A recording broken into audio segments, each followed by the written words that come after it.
Good evening. Welcome to Philosophic Dialogues from La Frontera, the student edition. My name is Jasmine Gracia. I'm a student fellow for the EPCC UTEP Humanities Collaborative, and today I'm having a dialogue with Dr. Barbara Zimbalist.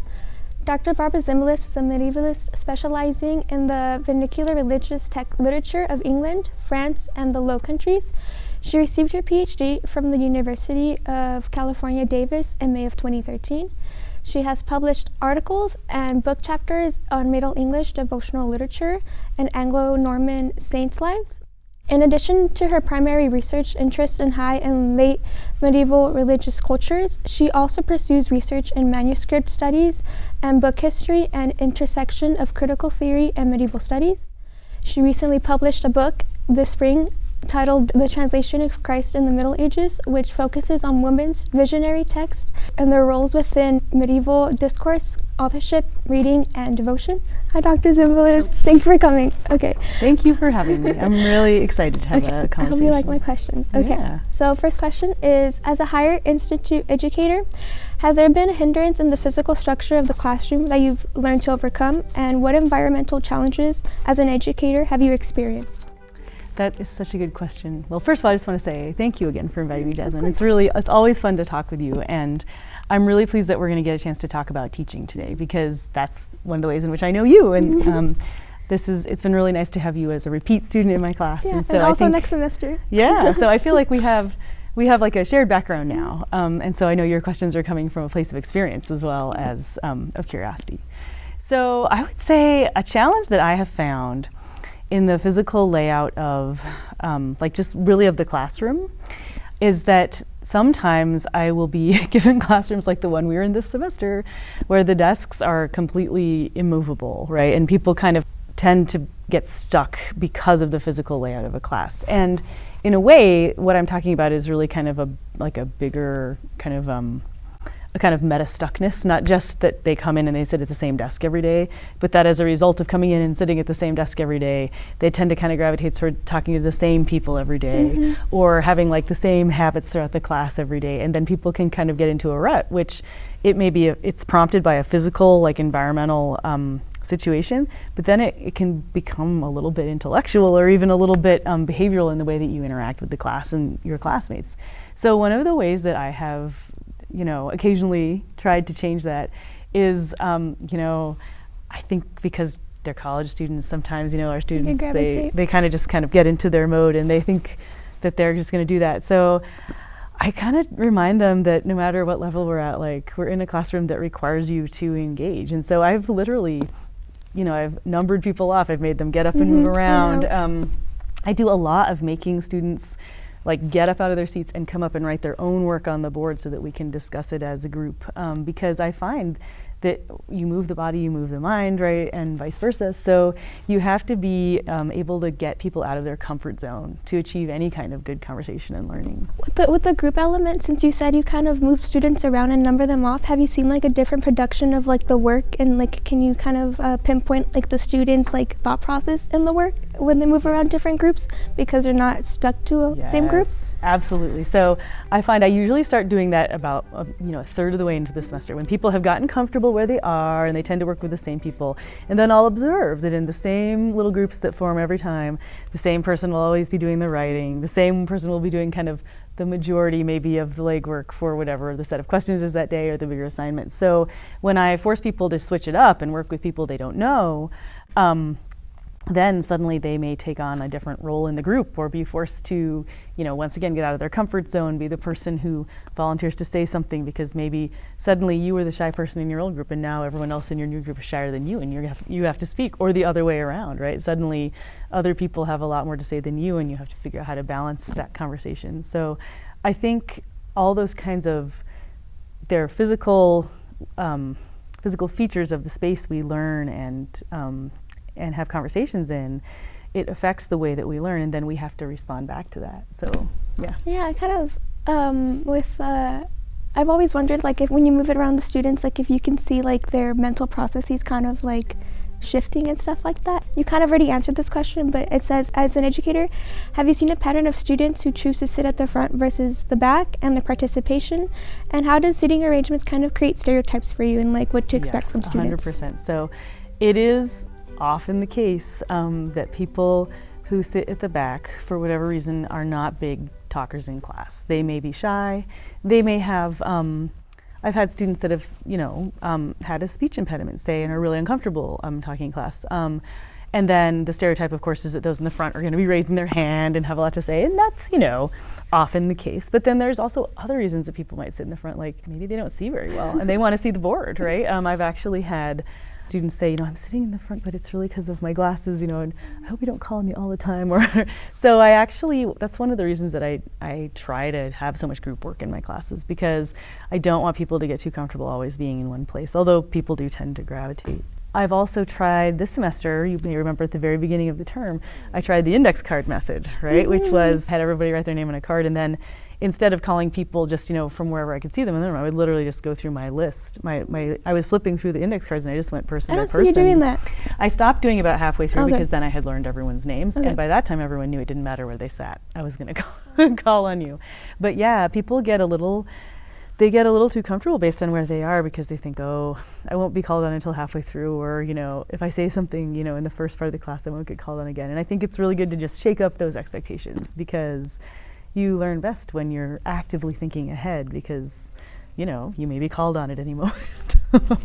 As a professor, versus the high school setting, I guess, since you're relegated to one singular classroom versus in this one, since you're the one moving, how does that affect your teaching? Since are you always in Hudspeth, or do you move around? Oh, yeah, we are almost always in Hudspeth. Mm-hmm. I've taught in a lot of different classrooms.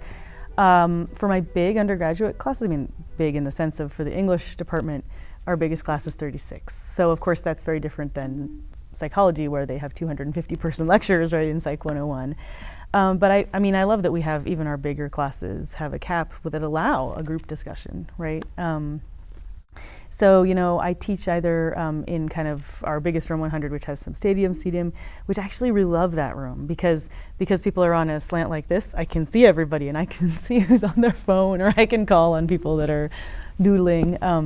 But then in my graduate seminars, we have smaller seminar table rooms, and I really love that, because then everybody's sitting around the table and we really have more of a conversation. So it's more intimate in a way versus the grand scale of the seating arrangements? Yeah, absolutely. How has teaching evolved to integrate students of different backgrounds? Oh, that's such a good, and it's a hard question, right? Because when I started teaching, I was I was in my master's degree. I was 25, so I was not a whole lot older than a lot of my students. And so I shared a lot with my students at the beginning. I had gone to college, my parents had not. I was putting myself through school, I was working and going to school. It took me 8 years to get my BA. So I had a lot of shared experiences with the students at the state school where I was, where I started teaching, student teaching. And that was really powerful, because we had different cultural backgrounds, but we shared a lot of the same socioeconomic background. And that became kind of a meeting point, because I think from the very beginning of my teaching career, because I was a person that worked and went to school for most of my time, throughout my BA and my MA, less so in my Ph.D. because that was really specialized. But I understood what it meant to be a working student, because I had been one. And so, I understand that all of us, right, are, the classroom is one aspect of what we're doing, and then there's a lot of interconnected parts of our lives. And so, that has I've tried to keep that as my guiding principle, right? Even as I've gotten older, but my students have remained in their early 20s. I realize I may not be able to be meeting them, on the same kind of, we're not the same generation anymore. But I still had certain experiences as a student. I still moved around a lot. But I also, when I came to El Paso, I had a really different student demographic, people of different backgrounds. And so one of the things that has helped me engage with that aspect of my students' lives is to invite them to bring that to bear on their work, right? And one of the ways that I do that most centrally in all of my classes, I think, as you know, is that a lot of the texts that I read, they're medieval texts, they're written before the 15th century, right? Especially when we read things from, that have been translated out of Old English or, Anglo-Norman French. So many of our students here in El Paso speak more than one language, right? And they're translators every moment of every day of their lives. And so thinking about the texts that we read have always been translated before they hit our desks. I like that. Is a way that we can start to have those conversations that bring our different but also shared backgrounds together in the classroom. While you were studying, like the transition from like your bachelor's to your master's to your Ph.D., how was like the transition from when you were a student and your experiences in the classroom shaped your kind of like teaching methods? When I was an undergraduate doing my BA, I was the person who was always in the front row raising my hand, but I kind of grew into that student as I got further along in my English degree. And at the beginning, I was more shy. And I think, I still remember that I had friends of every, comfort level. And so I realize every time I step into a classroom, I'm going to have a group of students on the whole spectrum of, willingness to talk, but also that many students often simply aren't sure quite where to enter the conversation. So I try to come up with different ways to join in, right? To have, there are days when, as you know, I painfully force every single person in class to read something they've written out loud. And that may seem tedious, but it might be the first time some people have spoken all semester, right? And it can be like a little bit of a gateway, right? Suddenly they've said something and somebody might say something to them, right? And then maybe next time they'll speak up more. So I think that that's part of my job, is to make people realize that the conversation can only gain when you join it. I like that, and that's a great segue, because I was going to ask, have you always taught in a discussion-oriented manner? And if not, when did this begin? And is this your preferred method, and why? Yes, I have. Well, I will say I was a little bit more Socratic in the beginning, just like calling on people, and I used to be much more I would have a typed out lesson plan, minute to minute, because when I first, oh my goodness, yes. And when I first started teaching, I was much more nervous, and I felt like I really needed to know exactly what I was doing at every single second in the class. And, I did that throughout my student teaching, and then it got easier. And then as I've taught, some of the classes I've taught at UTEP now are on their third or fourth time through. The class we're doing this semester, this is the second time in this particular version I've taught it. So I tweak things semester to semester. But the nice thing about getting to teach some classes kind of year to year is that I'll develop materials for that class, and then, I have certain lectures that I've given a lot. So I don't have to be quite so tied to my, notes. I can bring everybody into the discussion more, because that is when people really learn, right? Is when they're engaged in the discussion. And so I think as each year goes by, discussion becomes more and more important to me, because you may want me to stand up in front of the class and lecture at you for an hour and 20 minutes, but I really don't think that you do, right? I'm pretty sure that nobody in our class wants that, because how boring is that for you? You only need me to give you, the building blocks, and then together we're going to build something with them, right? So I think that's why, to me, that's how learning happens, right? Is by you doing it, like us doing it together, not by me talking at you, right? Because activity is how we make connections. So as an English professor, you've taught multiple courses, and perhaps a course more than once when teaching it.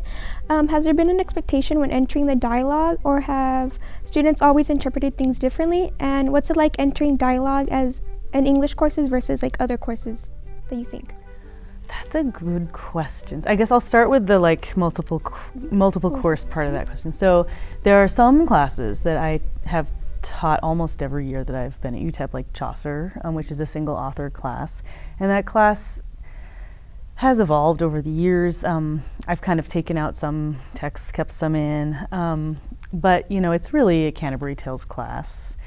And I can kind of count on certain reactions at certain points in the semester, but there's always going to be a new take that I never expected. And so I also I hope for that as well. I can kind of count on some kind of standard reactions, but then I'm also always trying to come up with assignments that prompt people to maybe think about things in a way I haven't, yet encountered, because that's growth for me, right? It helps me make the class better.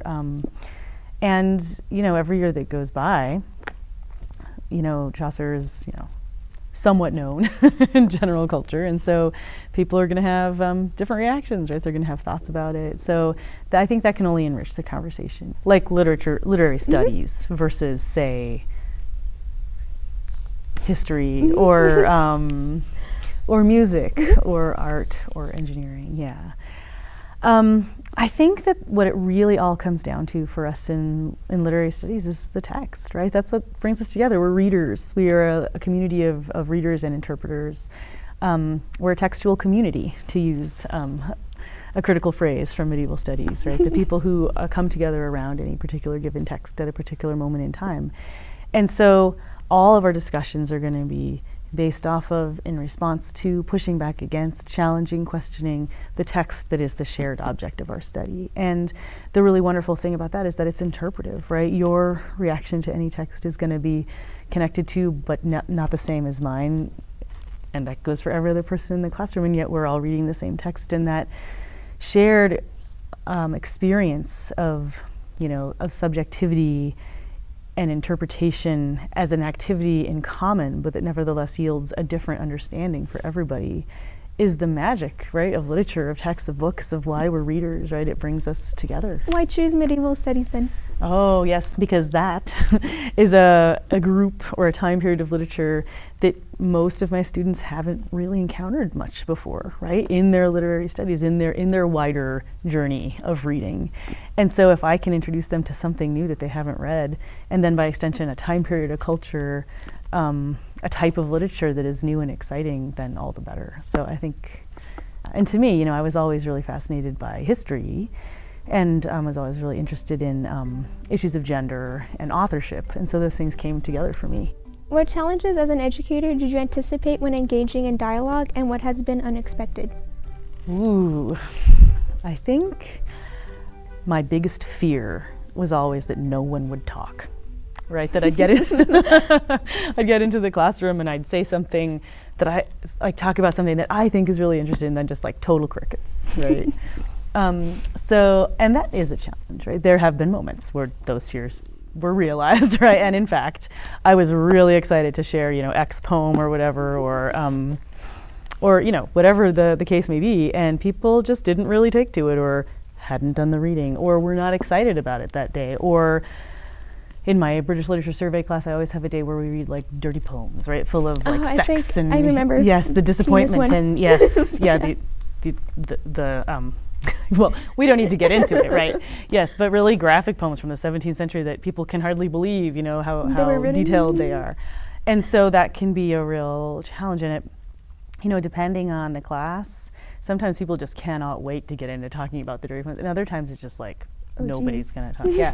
So it's been a challenge for me to, from year to year, realize you never know which texts are going to be the texts everybody wants to say something about, or which texts are just going to shut down conversation. And so I have found that I have to be ready to jumpstart that conversation, that dialogue, if it's kind of gone flat, or that we need to pivot, or that I need to be able to I've always got to have a couple tricks in my back pocket, right? Of how to, even if we're not going to have a big, robust conversation about it, take something away, right? Think about it in relationship to the other things we've read, even by simply asking the question, okay, well, why did I assign this? Since nobody really wants to talk about it, let's talk about it from the perspective of our course syllabus. Why is it on here? Why did we read it after this and before that?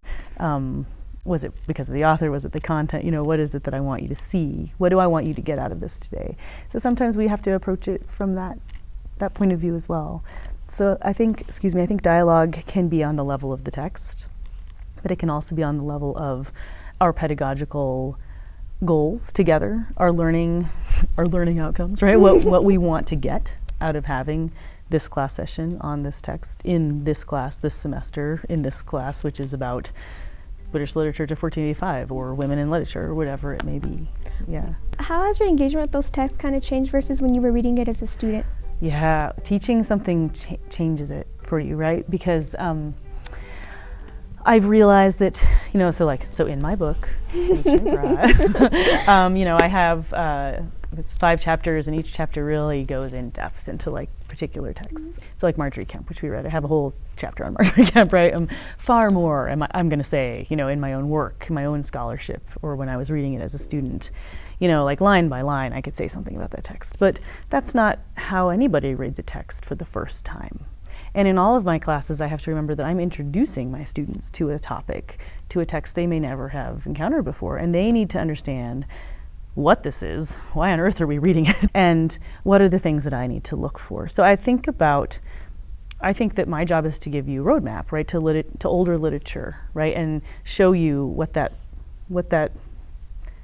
horizon looks like, right, and then you can go do more with it if you want. And so I find that when I teach, I talk about a text from the perspective of like literary history, which is part of my job in the department. I'm the person that introduces you to the earliest stuff we're going to read in English. So, this, for example, is the first autobiography in the English language, right? And that's important because it's the predecessor to this thing and that thing and the other thing that comes later. So I'm positioning the text that we read together in relationship to things you may already know about from later time periods. But then it's also part of my job to introduce you to different types of literature, because you, as readers, will become familiar with that landscape of literature, and then, in turn, you will become writers of different types of texts, too. So part of it is like, we're looking at the past to see how that has shaped the present moment, but it's also pointing us towards what's going to come next, right? And you're all going to participate in that. I like that, yeah, because when we've done like the assignments and stuff, I really like how like there's no expectation for the conversation, but somehow like will be students that will say something that I had, and like how like there's shared thoughts and stuff like that. I just really like that it's a limited lecture thing, and then like after that it's just like, okay, everybody talk, and we just all interact with each other, and you kind of have like a very minor role, and you just kind of like help control and navigate the conversation. And I really like that because it's very like, okay, like I'm actually learning, and it's very interesting to learn from other people's perspective, because there'll be students that I'm like, I never would have thought that. Like I remember in Women in Literature, I forgot what poem it was, but everybody was like having like like not contradicting statements, but very like, well, I took it like this and I took it like this, and I find that very like invigorating. When you were a student in your class and you were like in your classes, do you wish that you could kind of have like a classroom to yourself instead of just moving around, like have like a set class so you can put like posters and stuff like that? Oh, no, actually I don't feel that way, because now that we're so digital, I do PowerPoint when I need, and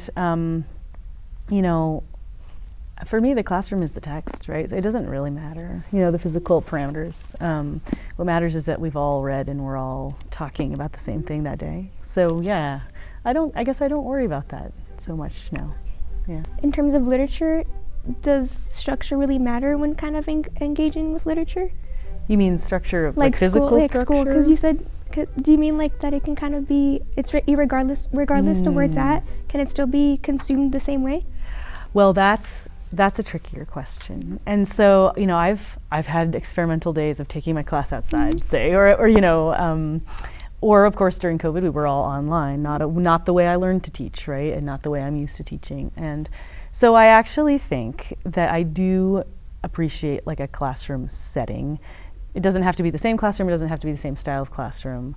But I do think that having a shared space in which we have a place for us to all sit, where we can look at each other and have our text with us, that really is valuable, because there is also something about the physical parameters of a classroom that signals to our minds, consciously and subconsciously, right, that now we're thinking together. Now we're having an intellectual conversation, right?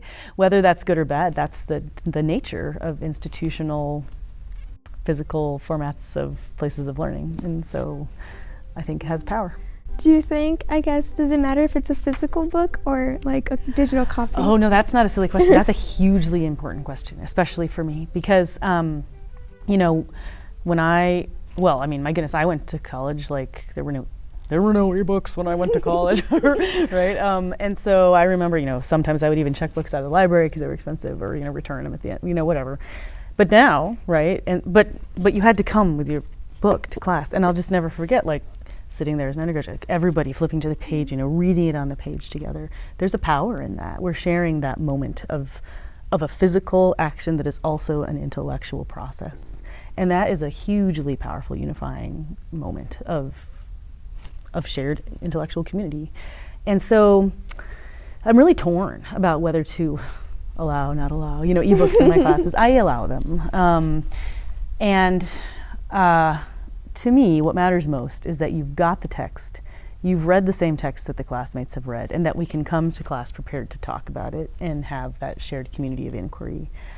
I do kind of miss the days of the hard copy together, but I also realize that your generation, have a really different digital intellectual life than I do, right? And that you are reading things on the screen in a way that I never will.